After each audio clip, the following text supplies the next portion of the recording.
గౌరవ ముఖ్యమంత్రి రేవంత్ రెడ్డి గారు పాత్రికేయ మిత్రులను ఉద్దేశించి మాట్లాడతారు. పత్రికా సమావేశంలో పాల్గొన్న ఉప ముఖ్యమంత్రి గారు, సహచార మంత్రివర్గ సభ్యులు, రాష్ట్ర ప్రభుత్వ సలహాదారులు, ఈ పత్రికా సమావేశంలో పాల్గొన్న మీడియా మిత్రులకు, ప్రజాపాలన 2 సంవత్సరాలు పూర్తి చేసుకోబోతున్న సందర్భంలో మీకు అందరికీ ఈ ప్రభుత్వం సజావుగా నడవడానికి, ఈ ప్రభుత్వం సంక్షేమము అభివృద్ధి కార్యక్రమాలను ముందుకు తీసుకెళ్లడానికి సహకరించినందుకు మనస్ఫూర్తిగా తెలంగాణ రాష్ట్ర ముఖ్యమంత్రిగా మీకు అందరికీ కృతజ్ఞతలు తెలియజేస్తున్నాను. ఈరోజు తెలంగాణ రాష్ట్ర ప్రభుత్వం గతంని ఒక అనుభవంగా, ఈ అనుభవాల నుంచి నేర్చుకున్న పాఠాలను భవిష్యత్ ప్రణాళికగా మార్చుకొని 4 కోట్ల తెలంగాణ ప్రజలకు ఒక అద్భుతమైన అభివృద్ధి చెందిన తెలంగాణను అందించాలన్న ఆలోచనతోటి 2 సంవత్సరాల ఉత్సవాలను జరుపుకోవడమే కాకుండా భవిష్యత్తు ప్రణాళికలను రచించుకొని భవిష్యత్తు కోసం పారదర్శకమైన పాలసీలను తీసుకొచ్చి ఒక పాలసీ డాక్యుమెంట్ని జాతికి డెడికేట్ చేయబోతున్నాం. ఈ పాలసీ డాక్యుమెంట్ జాతికి అంకితం చేయడం ద్వారా ప్రపంచ దేశాలలో ఉన్న దిగ్గజ కంపెనీలను, సాంకేతిక నిపుణులను,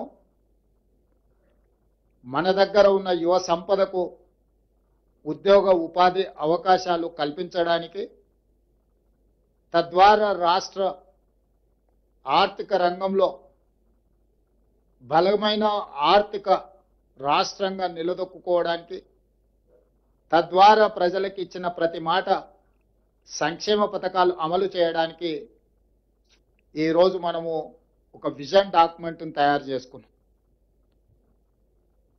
ఈ విజన్ డాక్యుమెంట్కి తెలంగాణ రైజింగ్ 2047 అని చెప్పి నామకరణం చేసుకోవడం జరిగింది.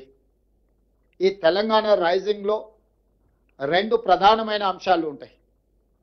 ఒకటి విజన్, 2 స్ట్రాటజీ. ప్రణాళికబద్ధమైన అభివృద్ధి సాధించాలంటే పారదర్శకమైన పాలసీలు ఉండాలి. పాలసీలలో పాలసీ పెరాలసిస్ ఒకవేళ వస్తే పెట్టుబడులకు రక్షణ లేకపోవడమే కాకుండా రాష్ట్ర భవిష్యత్తు కూడా నష్టదాయకంగా తయారవుతుంది. అందుకే ఈ విజన్ డాక్యుమెంట్ను లక్షలాది మంది భాగస్వాములను చేసి ప్రపంచ స్థాయిలో పేరెన్నికగన్న ప్రముఖులను కూడా ఇందులో భాగస్వాములను చేసి దీనికి ఐఎస్బి, అదేవిధంగా నీతి ఆయోగ్ లాంటి సంస్థల సహకారం తీసుకొని అందరి సలహాలు సూచనలను ప్రపంచ దేశంలోనే పేరెన్నికగల వాళ్ళందరినీ ఈ పాలసీ డాక్యుమెంట్లో భాగస్వాములను చేసి ఈ పాలసీ డాక్యుమెంట్ను తయారు చేసుకోవడం జరిగింది. దానికి సంబంధించి చాలా నిశ్చితంగా ప్రతి అంశాన్ని లోతుగా విశ్లేషించి పరిశీలించి భవిష్యత్తు ప్రణాళికలను ఈరోజు మనం సిద్ధం చేసుకున్నాము. అందులో భాగంగానే తెలంగాణ రైజింగ్ 2047లో విజన్లో భాగంగా ఒక స్ట్రాటజీ తీసుకున్నాం. ఆ స్ట్రాటజీ తెలంగాణ రాష్ట్రాన్ని 3 విభాగాలుగా విభజించుకున్నాము. మీకు అందరికీ తెలుసు, హైదరాబాద్ నగరం చుట్టూత ఒక మణిహారం ఔటర్ రింగ్ రోడ్.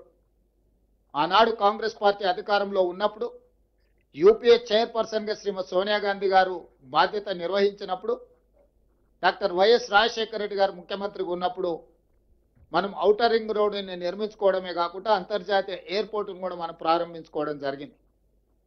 ఈ ఔటర్ రింగ్ రోడ్డు లోపలి ప్రాంతం మొత్తం గతంలో గ్రామ పంచాయతీలు, మున్సిపాలిటీలు, municipal corporations, greater Hyderabad municipal corporation 4 రకాలుగా స్థానిక సంస్థల పరిపాలన కొనసాగుతుండే. తద్వారా గ్రామ పంచాయతీ ఏం చేస్తుందో మున్సిపాలిటీలకు తెలిసేది కాదు, మున్సిపాలిటీలు ఏం చేస్తుందో మున్సిపల్ కార్పొరేషన్లకు తెలిసేది కాదు, మున్సిపల్ కార్పొరేషన్లో ఏం జరుగుతుందో జిహెచ్ఎంసీకి తెలిసేది కాదు. తద్వారా ఒక గందరగోళము, ట్రాఫిక్ జామ్లే కాకుండా వర్షాలు వచ్చినప్పుడు కానీ రకరకాల సమస్యల్ని ఎదుర్కొంటున్నాము.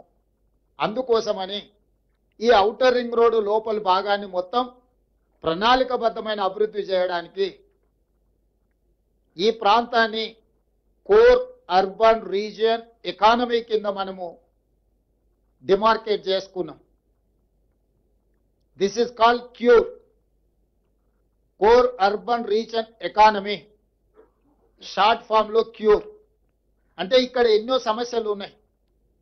ఇండస్ట్రియల్ పొల్యూషన్ ఉంది, మూసీ నది కాలుష్యం ఉంది, హైదరాబాదు నగరంలో ఉన్న పురాతనమైన వాహనాల నుంచి మొదలు పెడితే డీజిల్ వల్ల ఇతర పరిశ్రమల వల్ల పరిశ్రమల కాలుష్యం ఉంది, వాహనాల కాలుష్యం ఉంది, ఎన్నో రకాల పొల్యూషన్స్ ఉన్నాయి.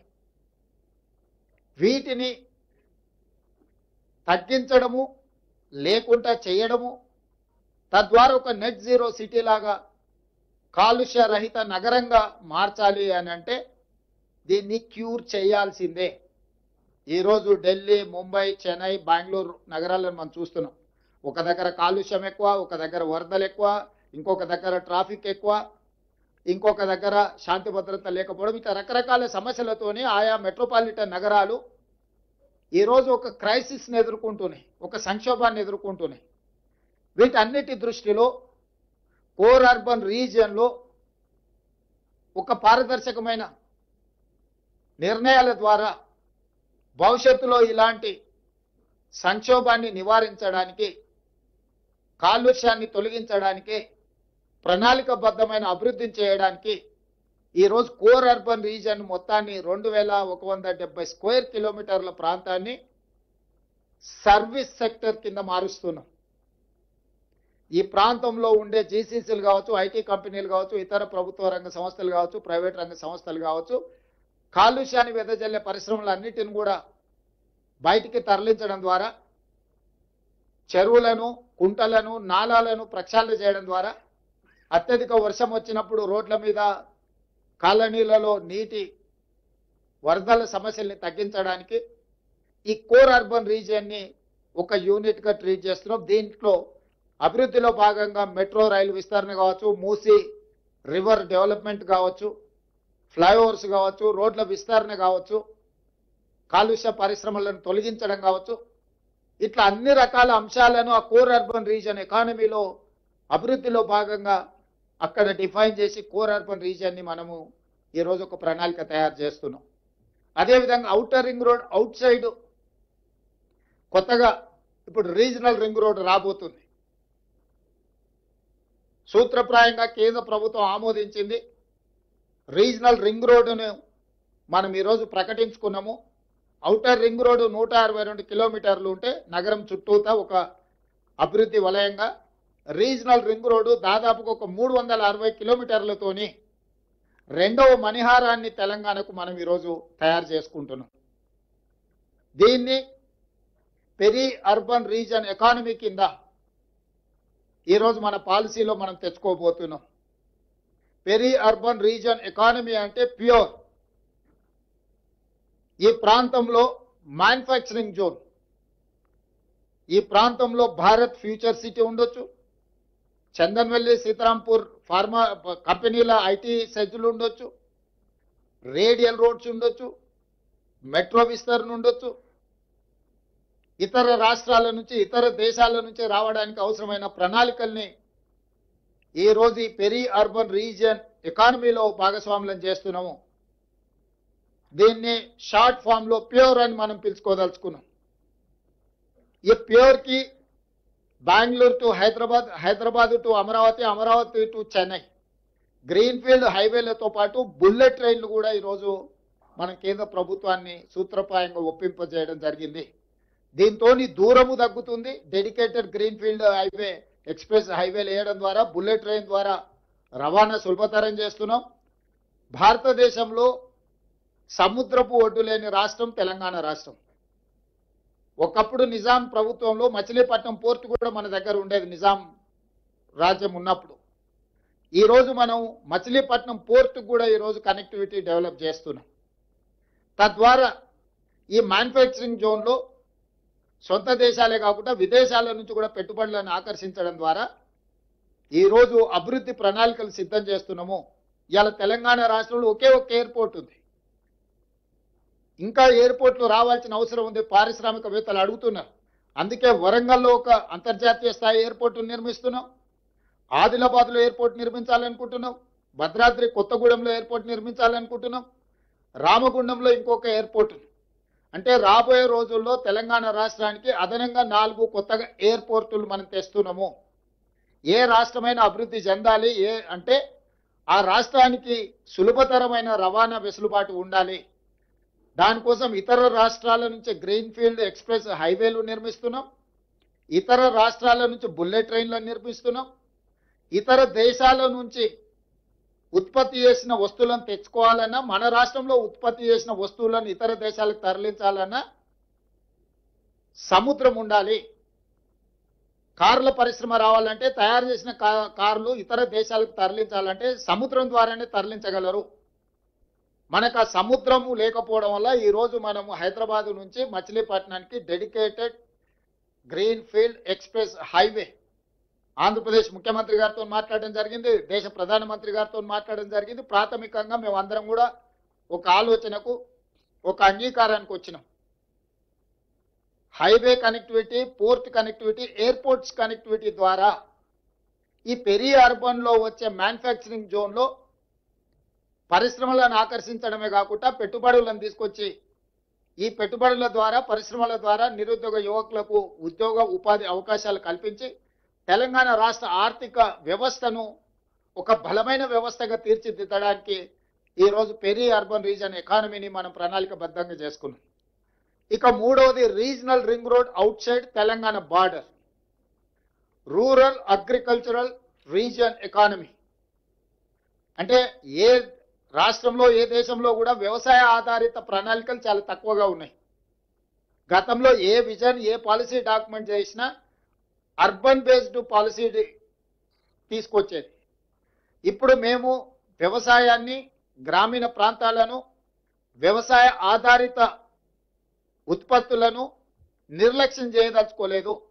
ఈ స్టేట్ ఎకానమీలో వాళ్ళ స్టేక్ హోల్డర్స్గా మార్చదలుచుకున్నాం. రైతులను, వ్యవసాయ ఆధారిత పరిశ్రమలను, వ్యవసాయాన్ని పెంపొందించడం ద్వారా ఆర్గానిక్ ఫుడ్ కావచ్చు, అగ్రికల్చర్ పార్క్స్ కావచ్చు, అదేవిధంగా ఫ్రూట్స్ అండ్ వెజిటబుల్స్ కావచ్చు, వీటికి సంబంధించిన పరిశ్రమలతో పాటు seed bowl of India Telangana, మన భూములు విత్తనాలను ఉత్పత్తి చేయడానికి అనుకూలమైన ప్రాంతం.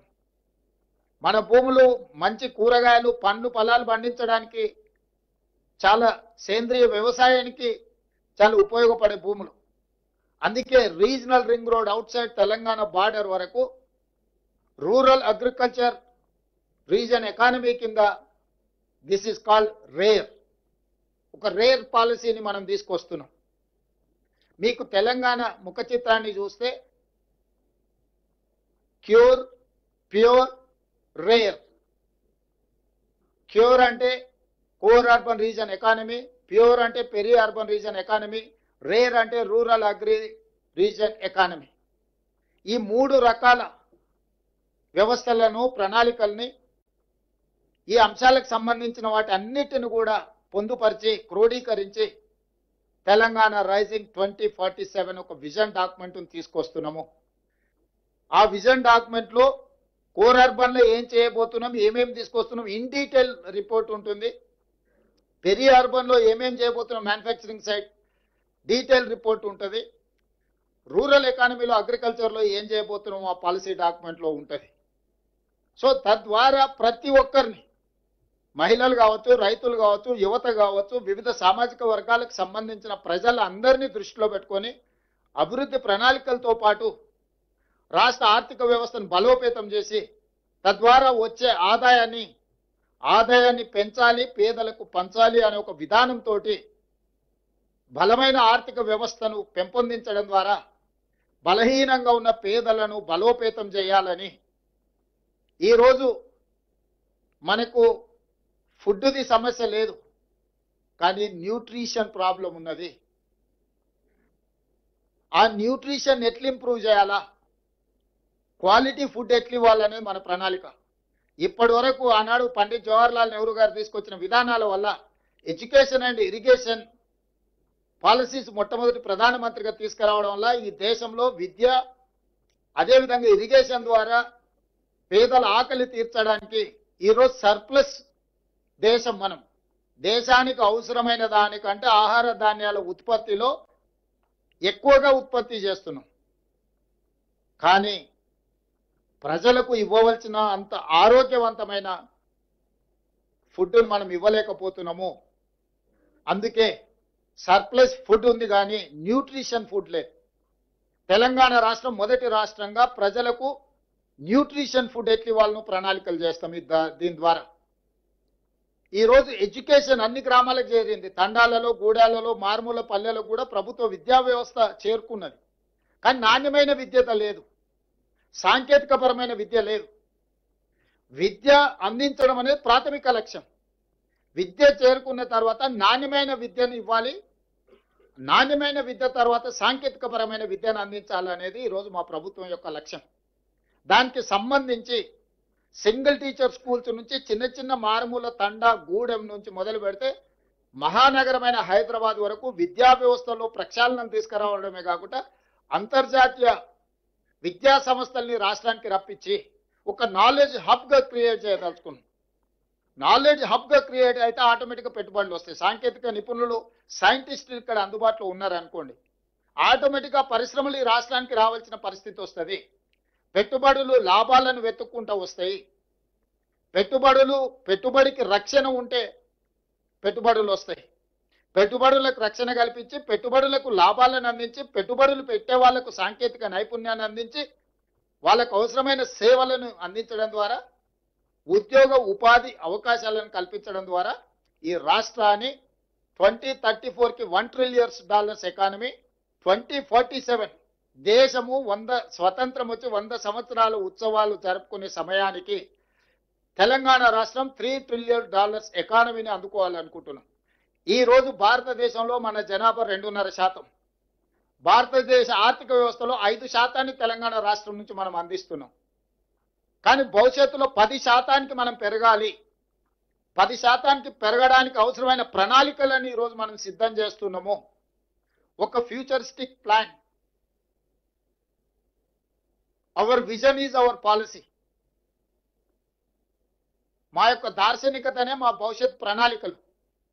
దానికోసమే ఈ గొప్ప సమ్మిట్ని ఏర్పాటు చేయడమే కాకుండా అందరినీ ఆహ్వానించి ఇందులో అందరి సూచనలు తీసుకొని తెలంగాణను ఒక బలమైన ఆర్థిక వ్యవస్థగా తీర్చిదిద్దడానికి ఈరోజు మేము ముందుకు వెళ్తున్నాం. దానికి సంబంధించిన కార్యాచరణ మొత్తాన్ని ఉప ముఖ్యమంత్రి గారు, మా సహచార మంత్రులు అందరూ వీటిని ముందుకు తీసుకొని వెళ్తున్నాం. మీ అందరి సహకారం కూడా ఉండాలి. దీనికి సంబంధించి ప్రముఖులందరినీ కూడా ఆహ్వానిస్తాం. ఆ కార్యాచరణ కూడా తీసుకొని ముందుకు వెళ్తున్నాం. మా ఉత్సవాలు డిసెంబర్ 1 నుంచి డిసెంబర్ 13. ఒక ఆరోగ్యవంతమైన తెలంగాణను అందించాలంటే Telangana means sports, Telangana means tourism, Telangana means business, Telangana means industries, Telangana means nature, Telangana means your agriculture, tourism, endowment tourism, health tourism, heritage tourism. ఇవన్నీ కూడా తెలంగాణ పాలసీ డాక్యుమెంట్లో భాగంగా ఈరోజు ముందుకు వెళ్ళాలని మంత్రివర్గం అంతా నిర్ణయించుకున్నది. ఈ రోజు నుంచి, రేపటి నుంచి కౌంట్ డౌన్ స్టార్ట్ అవుతుంది. ఈ ఉత్సవాలలో, ఈ భవిష్యత్ ప్రణాళికలో మీ అందరి సహకారం ఉండాలి. ప్రపంచ దేశాల ప్రతినిధులకు ఈరోజు మనము ఒక ఆతిథ్యాన్ని ఇవ్వబోతున్నాం. ఎక్కడ ఎలాంటి చిన్న చిన్న చెదురుమదురు సంఘటనలు కూడా జరగకుండా ప్రణాళికబద్ధంగా మనం ఈరోజు వ్యవస్థలను అన్నిటిని కూడా పటిష్టంగా ముందుకు తీసుకెళ్లడానికి నిర్ణయం తీసుకున్నాం. ప్రజాభవన్లో దీనికోసం ఒక కంప్లీట్ వార్ రూమ్ పెట్టినాం. వార్ రూమ్ని స్వయంగా ఉప ముఖ్యమంత్రి గారు పర్యవేక్షిస్తున్నారు. అధికారులతో పాటు ఐఎస్బికి సంబంధించిన వాళ్ళు, నీతి ఆయోగ్కి సంబంధించిన వాళ్ళందరూ కూడా ఇందులో భాగస్వాములు ఉన్నారు. ఈ రోజు నేను ఒకటే మాట చెప్పదలుచుకున్నా. మాకు role model China, Japan, Germany, South Korea and Singapore. ఆ దేశాలు వేగంగా ఎలా అభివృద్ధి చెందినాయి, ప్రపంచ దేశాలలో బలమైన ఆర్థిక వ్యవస్థగా China, Japan, Germany, South Korea and Singapore ఏ విధంగా రాణించినాయో వాళ్ళనే ఆదర్శంగా తీసుకుంటున్నాం. వాళ్ళతోనే పోటీ పడదలుచుకున్నాం. మా పోటీ పక్క రాష్ట్రం ఆంధ్రప్రదేశ్, కర్ణాటకనో, తమిళనాడో, ఇంకో రాష్ట్రమో కాదు. మా పోటీ అభివృద్ధి చెందిన దేశాలే. China, Japan, German, Singapore, South కొరియాతో మేము పోటీ పడదలుచుకున్నాము. వాళ్ళనే ఆదర్శంగా తీసుకుంటున్నాం. వాళ్ళతోనే పోటీ పడదలుచుకున్నాం. ఆయా దేశాల నుంచి కూడా పెట్టుబడులను ఆకర్షించదలుచుకున్నాము. మేము తెలంగాణలో పెట్టుబడులు పెట్టకపోతే భవిష్యత్తులో ఏదో కోల్పోతామని ఆ దేశాల్లో ఉండే బడా పారిశ్రామికవేత్తలను, పెద్ద పెద్ద పరిశ్రమలను కూడా ఆకర్షించి తెలంగాణకి తీసుకురాబోతున్నాము. దానికి మీ అందరి సహకారం ఉండాలి. ఒక పాజిటివ్ అప్రోచ్తో మనందరం కలిసి భవిష్యత్తు ప్రణాళికకు, ఈ తెలంగాణ రైజింగ్ 2047 పాలసీ డాక్యుమెంట్కు మీ అందరి సహకారం ఉండాల్సిందిగా ఆశిస్తూ మీ అందరి దగ్గర సెలవు తీసుకుంటున్నాను.